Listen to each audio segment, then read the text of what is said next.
रहमान रहीम। अस्सलामु अलैकुम नाजरीन, रिवायात में आता है एक मर्तबा अल्लाह रब्बुल इज़्ज़त ने मलकल मौत हज़रत इज़राइल अलैहिस्सलाम से दरियाफ्त किया कि ए इज़राइल, आज तक जिन लोगों की रूह तूने कब्ज़ की उनमें से किसी पर तुझे रहम भी आया?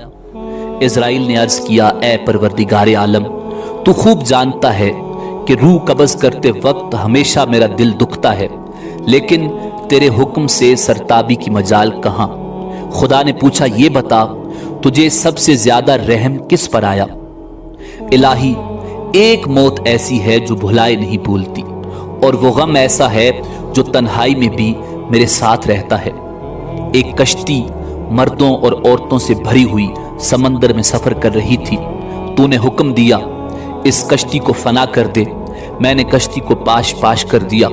तूने फरमाया, सब मर्दों और औरतों की रूहें कब्ज़ कर लो, लेकिन एक औरत और उसके नौज़ायदा बच्चे को छोड़ दो।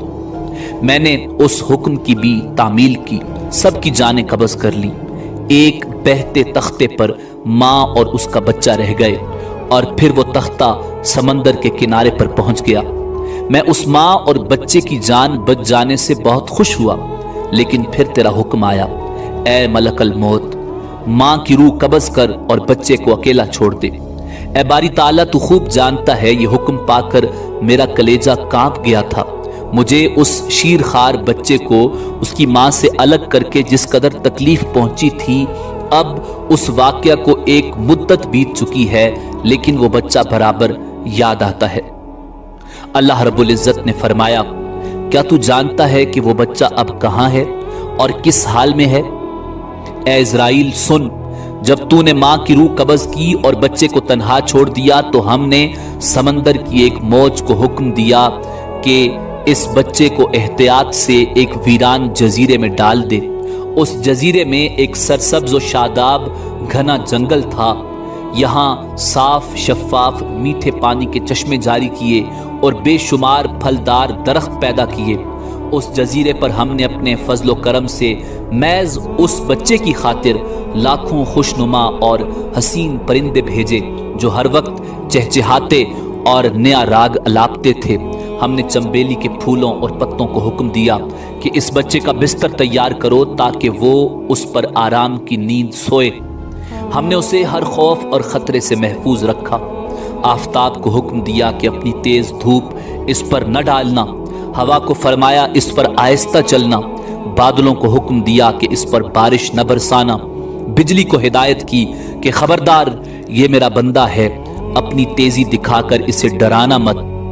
उन्हीं दिनों जंगल में भेड़िए की मादा ने बच्चे दिए थे। हमने उसे हुक्म दिया कि अपने बच्चों के साथ इस इंसान के बच्चे को भी दूध पिलाओ, इसकी देखभाल करो और इसे कोई तकलीफ न पहुंचे। ए इज़राइल, उसने भी हमारे हुक्म की तामील की, यहाँ तक कि वो तन्हा और बज़ाहिर बेयार व मददगार बच्चा परवरिश पाकर खूब सेहतमंद और बहादुर हो गया। हमने उसके पाँव में कभी कांटा भी न चुभने दिया। दुनिया जहान की नेमतें उसे अता की और वो उनका शुक्र भी अदा न कर सका। और अब ए मलकल मौत, तू जानता है कि वो बच्चा कहाँ है और क्या कर रहा है? इज़राइल ने सजदा करते हुए अर्ज किया, ए परवरदिगार, तुझी को इल्म है, तू ही जानता है।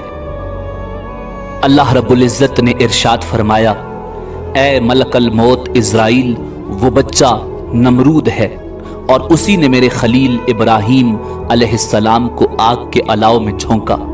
अब वो खुदाई का दावा करके लोगों को मेरी राह से हटाता है और उन पर तशद्दुद करता है। नाजरीन, नमरूद ही वो बच्चा था जिसे परवरदिगार आलम ने अपनी कुदरत कामिला से किस शान और अजमत से पाला, मगर ये बच्चा बड़ा होकर खुदाई का दावेदार बना। नमरूद को रब्बुल इज़्ज़त ने बादशाहत तक अता की। नमरूद बाबिल का बादशाह था। उलमा के मुताबिक जिन 4 बादशाहों ने पूरी दुनिया पर हुकूमत की, नमरूद उनमें से एक था। उन 4 में से 2 मोमिन थे और 2 काफिर। मोमिन हजरत जुल्करनैन और हजरत सुलेमान अलैहिस्सलाम थे, और काफिर नमरूद और बख्त नसर थे। नमरूद मुसलसल 400 साल तक बादशाह रहा। اس نے سرکشی، ظلم اور تکبر کا راستہ اختیار کیا اور آخرت کی بجائے دنیا کے اصول کو پیش نظر رکھا۔ جب حضرت ابراہیم علیہ السلام نے اسے اللہ وحدہ لا شریک کی عبادت کی دعوت دی تو اس نے جہالت اور گمراہی کی وجہ سے خالق کا انکار کیا۔ خالق کے خلیل حضرت ابراہیم علیہ السلام پر ظلم و ستم کیا، ان کو آگ میں ڈالا، ان کو اذیتیں پہنچائیں۔ پھر رب کائنات کے حضور اس کے خلیل حضرت ابراہیم علیہ السلام نے دعا مانگی کہ اے مالک، یہ ملعون نافرمان تیرے ساتھ مقابلہ کرنا چاہتا ہے، اس کو ہلاک کر۔ تیری مخلوق میں مچھر ادنا اور ضعیف ہے اور کئی جانوروں کی خوراک بنتا ہے، میں تیری رحمت سے اس مچھر کو مانگتا ہوں کہ وہ اس مردود کا خاتمہ کرے۔ بس ان کی دعا قبول ہوئی۔ نمرود نے اپنی فوج کو میدان میں اکٹھا کیا اور حضرت ابراہیم علیہ السلام سے کہا کہ اگر تیرا خدا چاہے تو زمین کی حکومت ہم سے چھین لے، مگر اس سے پہلے میری فوج کا مقابلہ کرے۔ حضرت ابراہیم علیہ السلام نے اس سے کہا کہ مردود، دیکھ میرے خدا کی فوج آ رہی ہے۔ نمرود نے دیکھا کہ سیاہ ابر کی طرح کچھ اس کی طرف چلا آ رہا ہے۔ یہ دیکھ کر لشکر میں ہلچل مچ گئی، مچھروں کا شور پھیل گیا اور اس مردود کا سارا جوش و خروش مٹی میں مل گیا۔ یوں اللہ پاک نے اس لشکر پر مچھر مسلط کر دیے، انہوں نے ان کا گوشت اس طرح کھا لیا کہ صرف ہڈیاں باقی رہ گئیں۔ ایک مچھر اس پلید نمرود کی ناک میں گھس گیا اور دماغ میں جا کر اس کا سر کھانے لگا۔ مردود اس عذاب میں گرفتار ہوا کہ جس کا چارہ بھی کوئی نہ تھا۔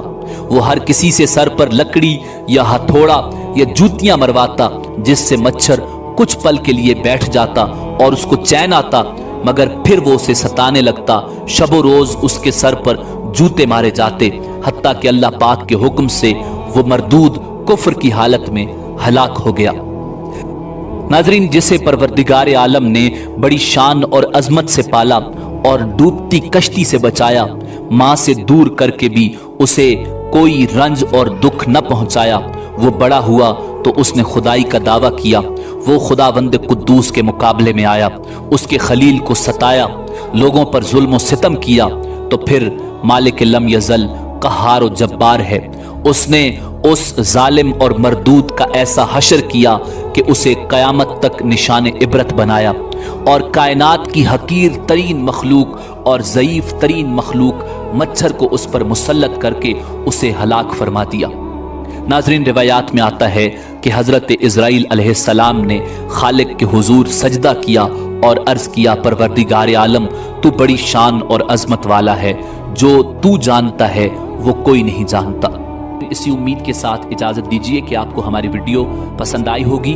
ملتے ہیں بہت جلد ایک نئی تاریخی، تحقیقی اور معلوماتی ویڈیو کے ساتھ۔